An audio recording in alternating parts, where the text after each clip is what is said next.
Welcome to Girl Scouts Southeastern New England's online leadership training. If you have not already downloaded the Troop Leadership Manual, please pause this training and download it now. You will want to follow along during this training. Feel free to pause or rewind this online training to take notes or review information I go over. During this training, I will reference 3 additional documents: Volunteer Essentials, Safety Activity Checkpoints, and Policies, Procedures, and Standards.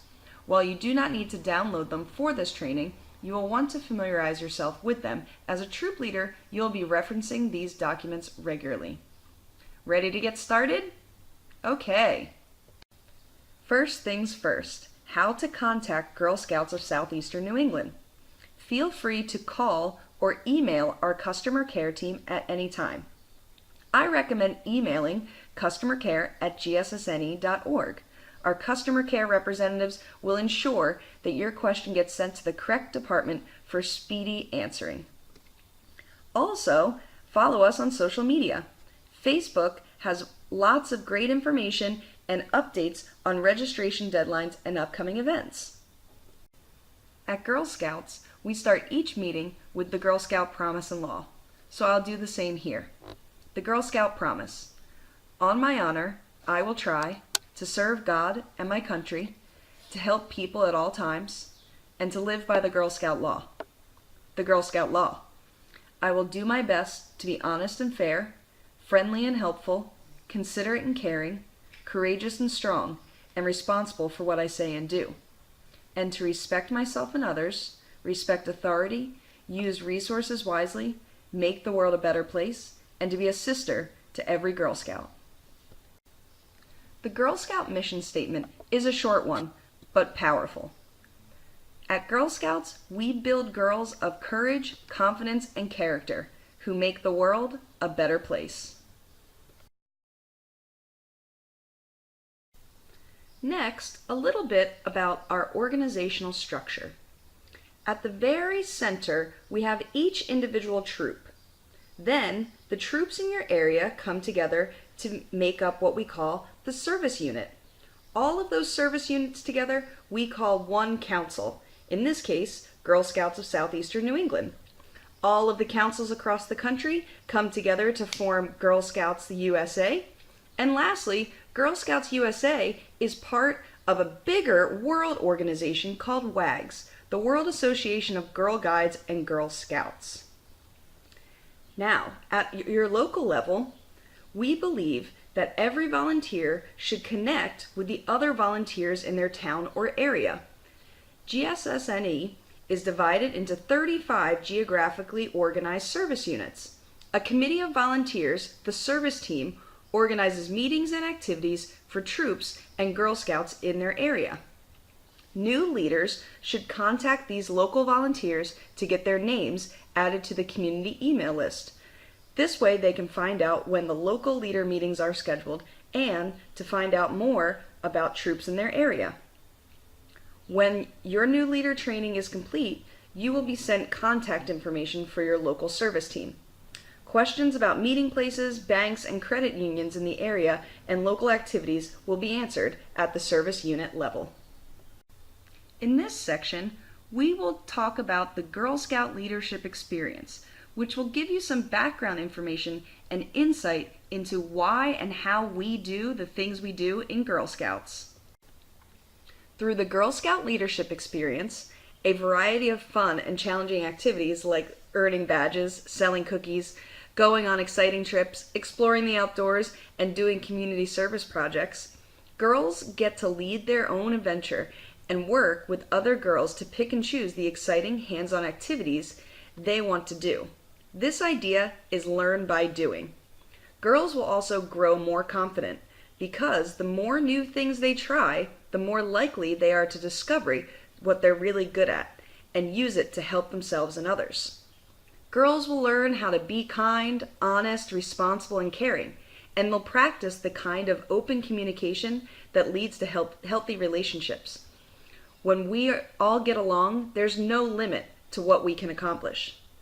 The experiences girls have in Girl Scouts will allow them to try new things that they may not be good at.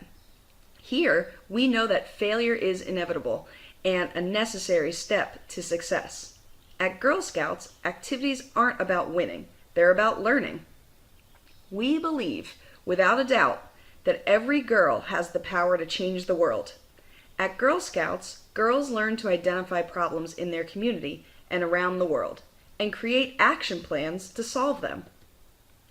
Put simply, at Girl Scouts, girls will discover, find out who they are, what they care about, and what their talents are. Connect. Collaborate with other people, both locally and globally, to learn from one another and expand their horizons. Take action. Do something to make the world a better place. Girls experience the GSLE by participating in the 3 Girl Scout processes: girl-led, cooperative learning, learning by doing. As a troop leader, you oversee each girl's leadership experience. Outcomes measure what girls get as a result of their Girl Scout experiences over time.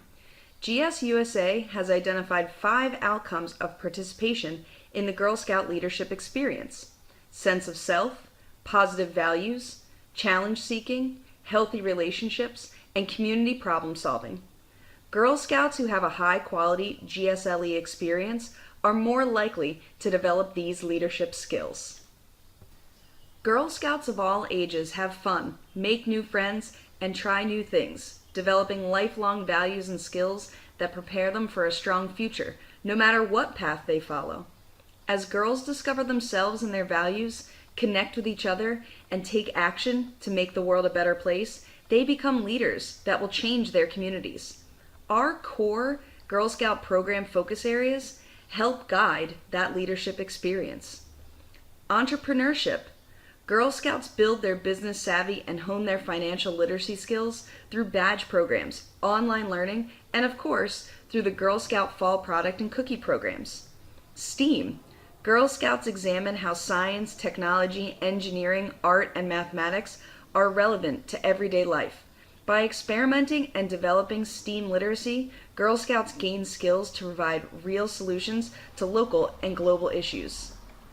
Life skills. Girl Scouts engage with topics including self-esteem and body image, nutrition, physical fitness, bullying, strong relationships, and positive life choices. Outdoors. Girl Scouts unplug and explore their outdoors by going on a hike, learning how to cook over a fire, rock climbing, kayaking, or by going to camp. Global. Girl Scouts become global citizens by understanding and appreciating cultural differences and by thinking globally, acting locally to change their corners of the world. Next, let's discuss some important steps in starting a new troop. Once a new troop has trained leadership in place, the troop will be listed in the opportunity catalog, and girls and adults can join through the registration process online. Through the volunteer toolkit, troop leaders will have access to the troop roster and family contact information. Ideally, each troop serves one age level and accepts new members as long as the troop has spaces according to the adult-girl ratios. Please refer to the GSSNE PPS for the standards on troop leadership and program. GSSNE takes seriously its obligation to provide a zone of safety at troop meetings. Please refer to the section on meeting place standards in the PPS for troop meeting site standards. Troop leaders have a legal obligation to return girls to custodial parents after the troop meeting, unless otherwise directed in writing. This covers carpools and other family members allowed to pick up scouts. Having a sign-in, sign-out book, supervised by a troop leader, is a good management tool to ensure children are picked up by the approved adults. This is not the only option. You and your co-leader will work out a system that works in your specific troop setting. It is important that troop leaders share with parents and guardians the Girl Scout standard on picking up and dropping off scouts at meetings and events. Keeping parents informed about troop procedures will create a community with trust and support. Before the Girl Scout year gets underway, it is important for leaders and families to meet, exchange contact information, and establish open lines of communication. The troop leader should contact families and set up a time and place for a meeting. The parent and guardian meeting can take place during the first girl meeting. One leader can facilitate the girl activities while the other leader meets with parents and guardians. At the initial adult meeting, you will want to collect contact information and health forms, review the Girl Scout program, explain troop dues, and ask families to pitch in. During this meeting, have parents and guardians sign up to help out the troop. Asking families to pitch in and be involved from day one is the key to avoiding leader burnout. There are many jobs to fill, and there should be a spot for everyone.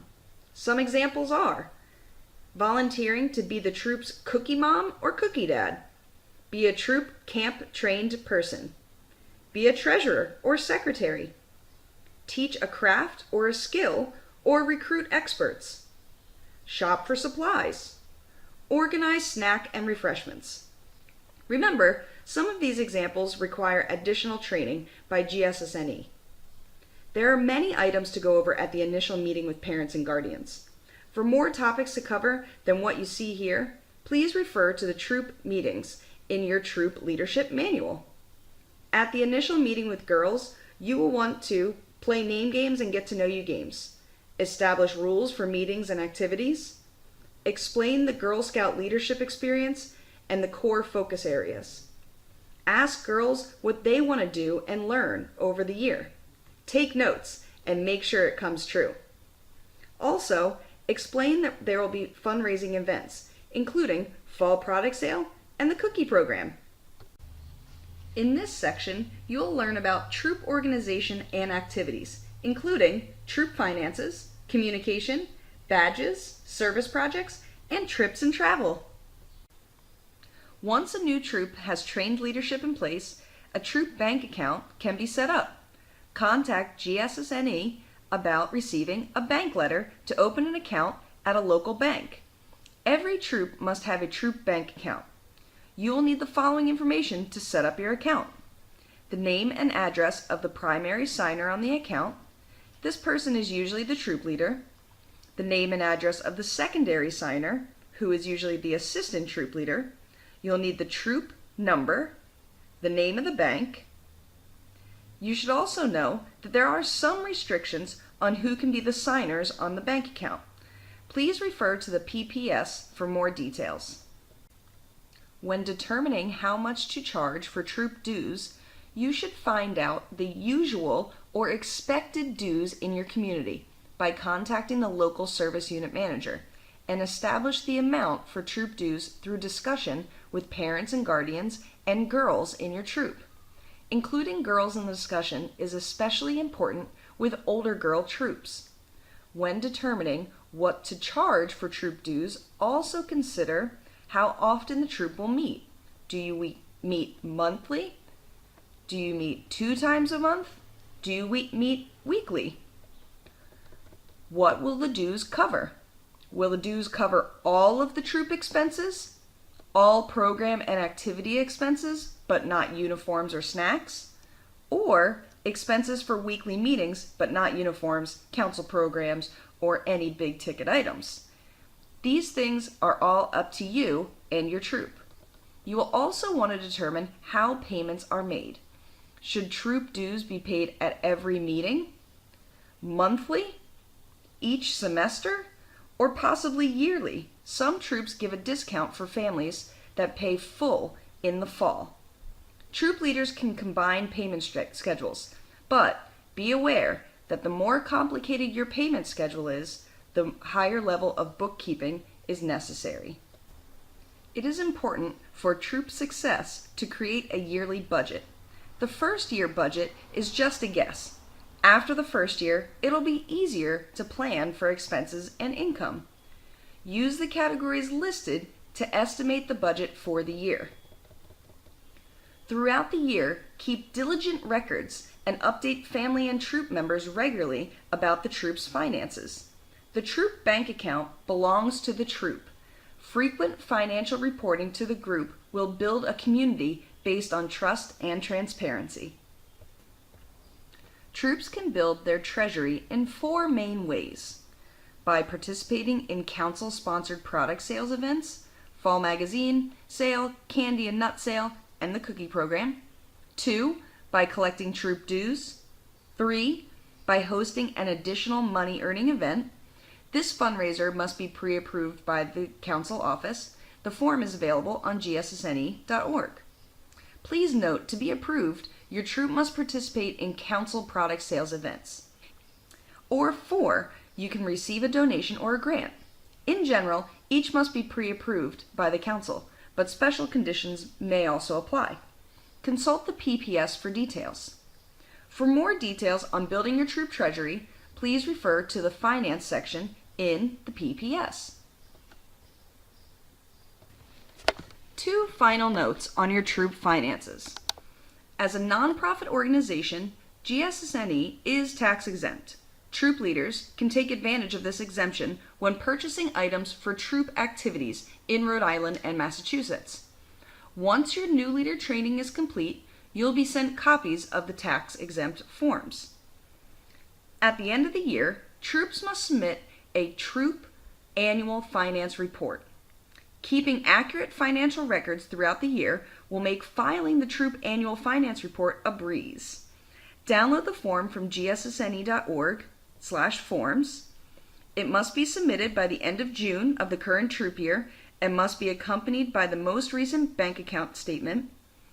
We hope most of the troop money will be spent on fun activities for your troop, but money may be saved for fall activities or a big trip or project if noted in the troop annual finance report. I recommend reviewing the form at the beginning of the troop year. That way, you can know what information you will need to have at the end of the year and be prepared for it throughout the year. Most troop leaders communicate with their parents and guardians and girls by means of email, Facebook, or phone. We recommend regular communication with members of the troop and their family. It will mean more support for troop activities and give leaders needed feedback. Also, troop leaders will be able to communicate directly with parents and guardians through the Volunteer Toolkit. In the GSSNE Policies, Procedures, and Standards, you will find a page on social media which outlines the Council's standards. Please consult this reference when setting up a troop Facebook page. Remember that troop leaders must obtain permission from parents and guardians to post pictures of children on the internet. This form is also on the GSSNE website. The parent meeting at the beginning of the year is the time to obtain permission for social media communication, and if you want to circulate a contact list of troop members, you must also obtain permission to share that information. Also, adults communicating via social media, whether on their personal pages or troop sites, need to maintain the highest standards of courtesy regarding Girl Scout members. Lastly, leaders and assistant leaders need to provide a good role model for reasonable use of cell phones during troop meetings. Please keep your phone away during meetings unless needed for an emergency. For older girl troops, appropriate cell phone use should be discussed as a group and decided on with girl input. The Volunteer Toolkit is a digital planning tool that gives troop leaders resources and program content to get the year started and keep it going smoothly. With the new toolkit, girls and leaders can explore meeting topics and program activities together. To access the toolkit, leaders will need to sign in to MyGS at gssne.org. If you're a troop leader or a co-leader for Daisy, Brownie, or junior troops, the Volunteer Toolkit comes with a standard year plan of meetings for you to use.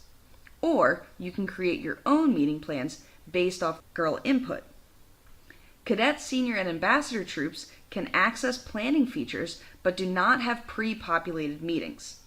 The resource section of the VTK has most badges and earn recognitions in digital form so that they can easily be added to meeting plans for troops at every age level.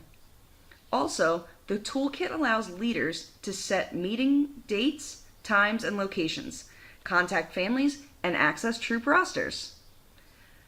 For volunteer toolkit tutorials, visit girlscouts.org/adults/volunteer/volunteer resources.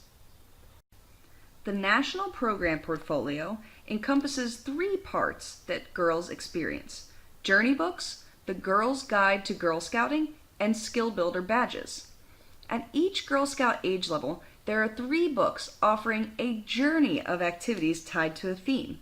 Theme 1, It's Your World, Change It, concentrates on leadership. Theme 2, It's Your Planet, Love It, focuses on environmental issues. And Theme 3, It's Your Story, Tell It, offers many opportunities for self-expression. The girls in your troop should pick the theme which appeals to them most. As girls progress through the various activities, they receive recognitions, usually 3, to place on their sash or vest. Most journeys conclude with a take action project, which the girls develop based on what they learned during the course of the journey. A troop can choose to complete 1, 2, or 3 journeys over their time at each age level. For troops that complete all 3 journeys, a special Summit Award is given. Leaders should buy the Journey Leader Packet, which has an accompanying adult guide. The guide provides lesson plans for meetings using the Girl Journey book, and it also has other useful information. GSUSA encourages leaders to edit and modify the lesson plans in the adult guide to support the needs of the troop. But leaders should read both the Girl book and the adult guide in full before considering changes. The Girl's Guide to Girl Scouting is the handbook and badge book for the girls and adults. There is one for every age level, and they're color-coded. Daisies are blue, brownies are brown, juniors are purple, cadets red, seniors orange, and ambassadors are goldenrod. The binder contains information on Girl Scout programs, history, traditions, ceremonies, bridging activities, awards, and requirements for the legacy badges. For daisies, they complete pedal activities. Financial literacy and cookie sale badges are in this binder as well. It also includes some special badges, and for older girls, information on leadership and service awards and the highest awards of bronze, silver, and gold. Every leader should purchase the Girl's Guide for Girl Scouting for their troop's level. Most program questions are answered in the Girl's Guide for Girl Scouting. Girls may also want to purchase their own to keep as a memento of their time in Girl Scouts. In addition to the legacy badges, the financial literacy, and cookie badges, there are an additional 17 skill builder badges for brownies through senior Girl Scouts. These badge requirement sheets are purchased separately from the Girl's Guide to Girl Scouting and are available online or in the GSSNE shop. All these badges are loosely tied to the 3 journey themes, but they do not have to be done in conjunction with a journey.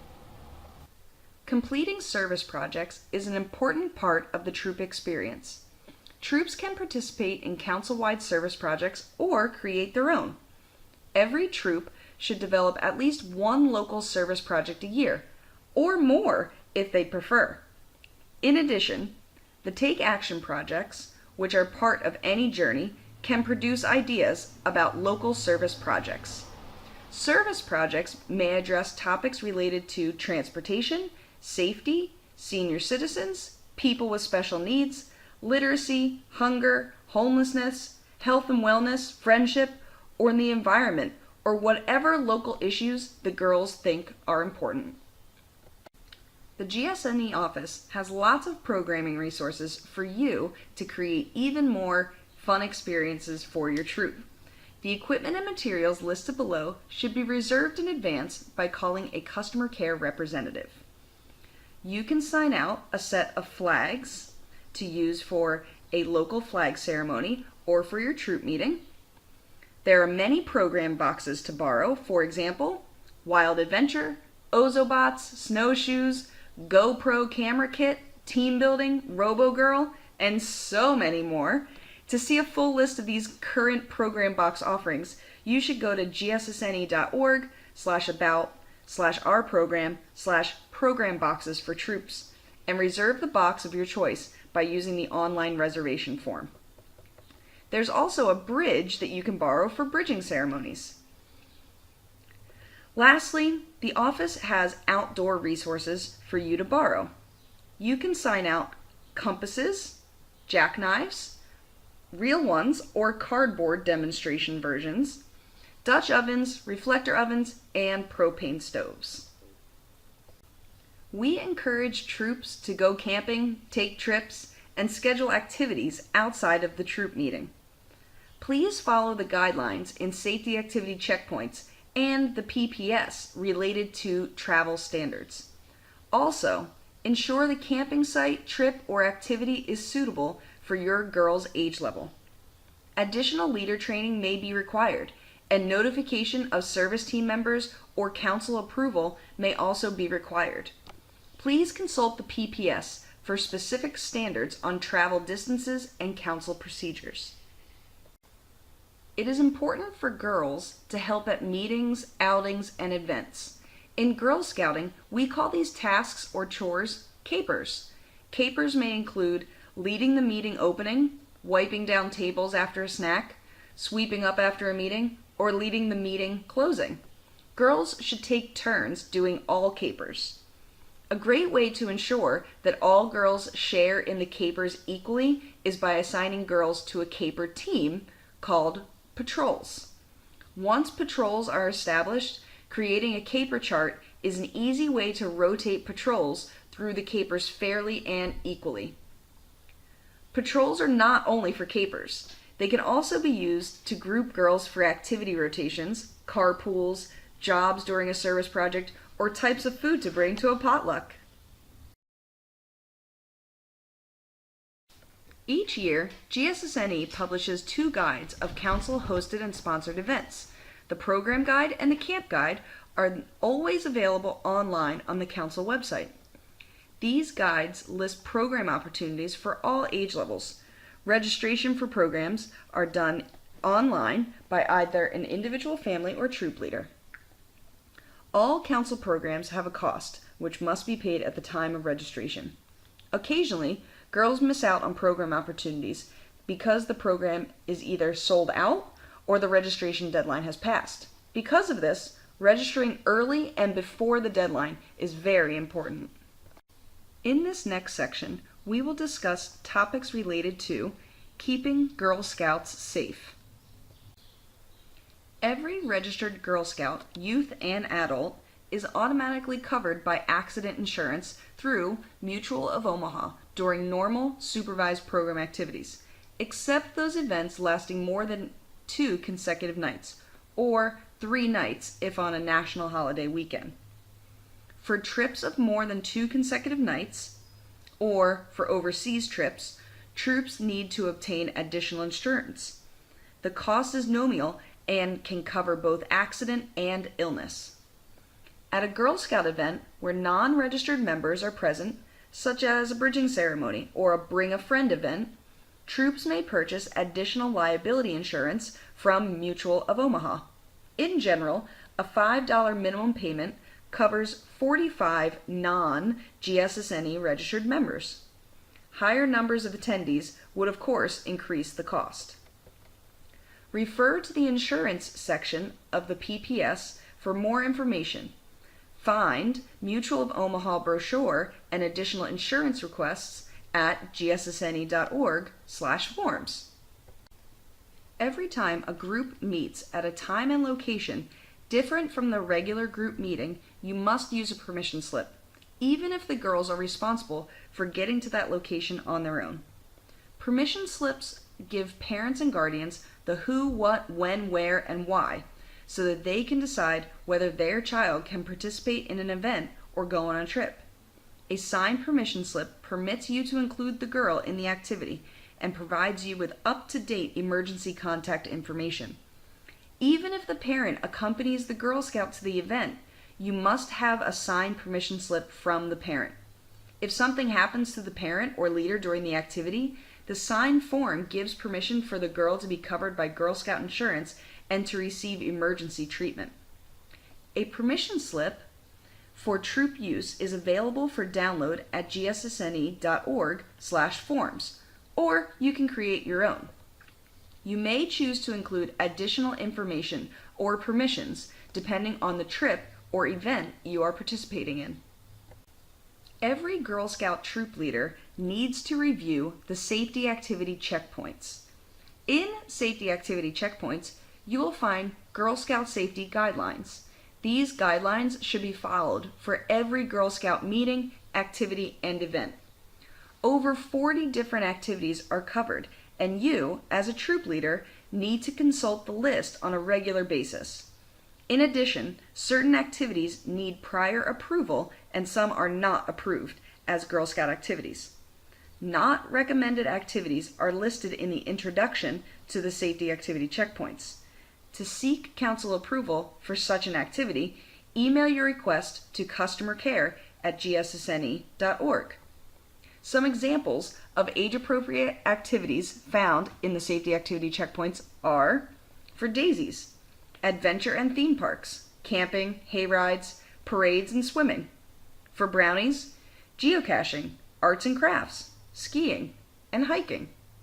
For juniors, cookie and product sales, trampoline parks, outdoor cooking, and sailing. And for cadet, senior, and ambassadors, some examples are backpacking, challenge courses, and stand-up paddleboarding. These are just a few of the activities covered in safety activity checkpoints. All great Girl Scout troop leaders come prepared. While each activity requires a different set of supplies, one thing a troop leader should always carry is their travel kit. The kit includes items like health forms, medications, itinerary, and a first aid kit. For more details on the travel kit standard, please refer to the Leader Travel Kit section in the PPS. Girl Scouts should be a safe place for all members. Unfortunately, we don't spend all of our time at Girl Scouts, and sometimes hard situations can arise. Girl Scout volunteers are mandated reporters, just like school teachers and coaches. If you suspect a child is being abused, please notify a GSSNE senior director or the CEO immediately through the crisis line phone number. The GSSNE staff member will advise you on next steps. All staff and volunteers must be sensitive to the need for confidentiality in handling this information, and therefore should discuss the incident only with the CEO or the designate. Please do not try to handle this concern on your own. GSSNE staff will work with you closely to address your concern. For definitions of types of child abuse and council procedures, please reference the PPS section on Working with Children and Crisis Procedures sheet for more information. Once you complete new leader training, you'll be all set to have fun and success in your troop experience. However, some positions and activities require further training. Times and dates for all trainings are listed on the events calendar at gssn.org/events/event calendar/volunteer and girl training. Remember, more training always equals more fun, but you don't have to complete them all yourself or in your first year of being a troop leader. If you have any questions that you cannot find the answers to in Troop Leadership Manual, Volunteer Essentials, or Safety Activity Checkpoints, please reach out to us through our customer care at gssne.org email. Using this email ensures that your question gets to the correct department and is answered as quickly as possible. Please remember to complete the Troop Leadership Verification Form on our website directly after this training. By completing the verification form, you are informing our staff that you have completed the troop leadership portion of new leader training. Thank you again for volunteering to be a troop leader. Fun and adventure is just around the bend.